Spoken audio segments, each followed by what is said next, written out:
ଡାକ ଥିଲା ପୁଅ ସବାରେ ହାରେ ବୁଝିପାରୁଛି। ମୁଁ ଏଇ ଆଜି ପର୍ଯ୍ୟନ୍ତ ମୁଁ ଦେଖିଛି କୋଉଠି ମୁଁ ଘରର କୌଣସି ଦାୟିତ୍ୱ କିଛି ମୁଁ ବୁଝୁଛି। ସେ ସମୟ କୁଆଡ଼େ ଗଲା, ସେ ବେଳକାଳ କୁଆଡ଼େ ଗଲା, ଆଗ ବାପା ଥିଲା ଜେଜ ଥିଲେ, ସେ ସମୟ ସବୁ କୁଆଡ଼େ ଚାଲିଗଲା।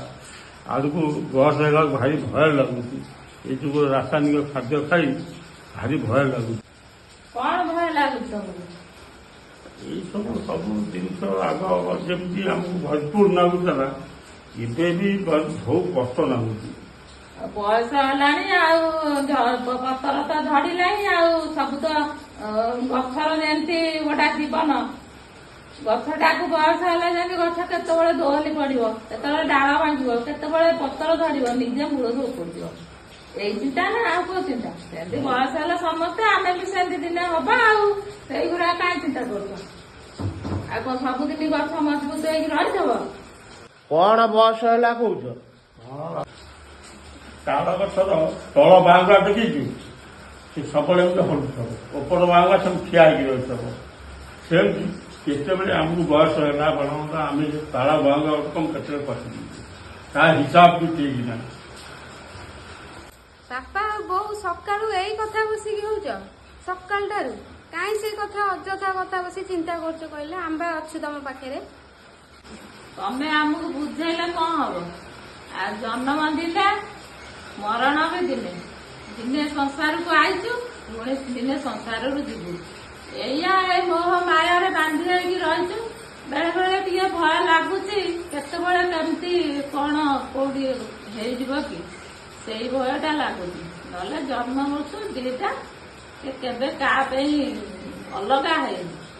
ସେ ଦିଟା ସମସ୍ତଙ୍କ ପାଇଁ ସମାନ। କଣ ତମେ କହୁଛ? କଣ କହୁଛ ନିଜେ ଚିନ୍ତା କରିପାରୁଛ? ମାନେ ମୁଁ ତମ ଯାଇ ସାନ, ମାନେ ବର ଗଛ ଦେଖିଛୁ, ବର ଗଛ ଦେଖିଛୁ, ବର ଗଛ କେତେବେଳେ ଉପୁଡିବା ପାଇଁ କେତେ କଷ୍ଟ ହୁଏ, ହଁ ନା ନାଇଁ? କଣ ପାଇଁ ଉପୁଡିବାକୁ କଷ୍ଟ ହୁଏ କହିଲି?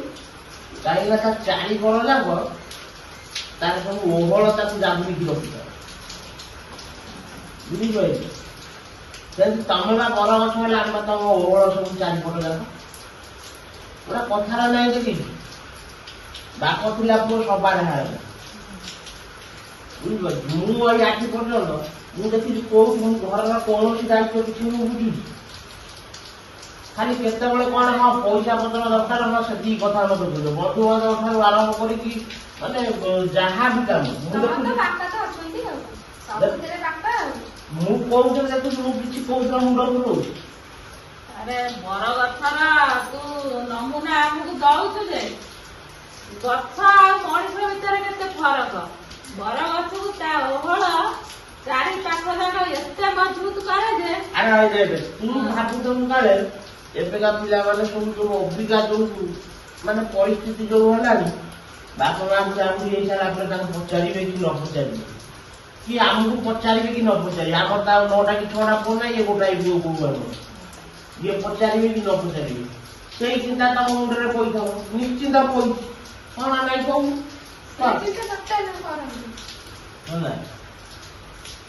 ତୋ କହିବା କଥା ବରଗଛର ଓହଳ ଯେମିତି ମୋ ନାତି ନାତୁଣୀ ପୁଅ ଝିଅ ଜଇଁ ସେମିତି ଆମକୁ ଜାବୁଡ଼ିକି ଧରିଛନ୍ତି, ସେ ଛାଡ଼ିବେନି। ଆକ୍ଚୁଆଲି ସେଇଆ କହୁନୁ, ଏମିତି ବରଗଛ ଓହଳ ବାଗିଆ ମୋର ମଜବୁତ ପୁରା, ଆଉ ମଝିରେ ମେରିକୁଣ୍ଡ ବଇଛି। ଆଉ ସେମିତି ପିଲାମାନଙ୍କୁ କହ, ସବୁ ବାପ ମା ଏମିତି ବରଗଛ ହେଇ ବସନ୍ତୁ, ପିଲାମାନେ ଏମିତି ଜାବୁଡ଼ିକି ଧରନ୍ତୁ। କହିଦେବି ପିଲାମାନଙ୍କୁ ଟିକେ। ବାପା ମା ଏମିତି ଘରେ ବସିଥିଲେ, ତାଙ୍କ ଚାରିପଟ ଯାକ ଓହଳ ହଉଛନ୍ତି, ପୁଅ ବୋଉ ଝିଅ ଜଇଁ ନାତି ନାତୁଣୀ, ଇଏ ହଉଛନ୍ତି ତାଙ୍କର ସବୁ ଓହଳ। ଶାଖା ଯଦି ମଜବୁତ କରି ରଖେ, ଗଛ ଉପୁଡ଼ି ପାରେ ନା, ଗଛ ସେଠି ମଜବୁତ କିଛି ଦିନ ପାଇଁ ରହିଯାଏ। ରହୁଛି ଆଜ୍ଞା, ନମସ୍କାର, ଜୟ ଜଗନ୍ନାଥ।